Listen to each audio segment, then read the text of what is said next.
On t'explique comment vérifier les niveaux sur une voiture.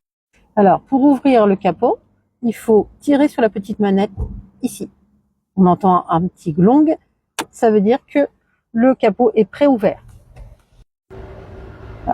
Alors, pour ouvrir complètement le capot, si on ne trouve pas la petite manette, là elle est jaune, on se baisse et on tire vers soi.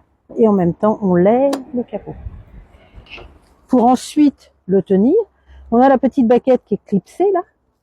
On la déclipse et on le met dans l'orifice là. Et on peut lâcher. Donc on a les niveaux, on a le moteur avec là où on met l'huile de moteur. Et le niveau, c'est la petite targette qui est là. Le niveau doit être situé entre le mini, la petite encoche qui est en bas, et le maxi. Mais comme le moteur est chaud, le niveau ne se fait que sur terrain plat et à froid. Là, on ne peut pas savoir le niveau d'huile. Le liquide lave-glace, c'est pas difficile. C'est le même symbole que la manette, c'est-à-dire un pare-brise avec des petits jets d'eau. Le liquide de refroidissement se trouve souvent sur la gauche. Il est là.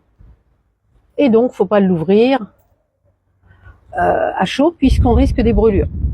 Le niveau se voit sur le côté où on a un mini et un maxi. Le niveau du liquide de frein, c'est un petit réservoir qui se trouve derrière le moteur bien souvent, qui est là-bas. Et le symbole, c'est le même que sur le tableau de bord, un rond avec deux mâchoires de frein. Il n'est pas facile à voir le niveau du liquide de frein. La batterie est là et la boîte fusible est ici. Et ensuite, pour les feux, le changement des ampoules se fait là ou là-bas. Voilà. Pour refermer le capot, on lève un petit peu, on déclipse, on va dire, la barre, on n'oublie pas de la repositionner, de la fixer, sinon elle va se balader sous le capot. On descend le capot à peu près à 10 cm et là on lâche. On ne laisse pas les doigts en dessous.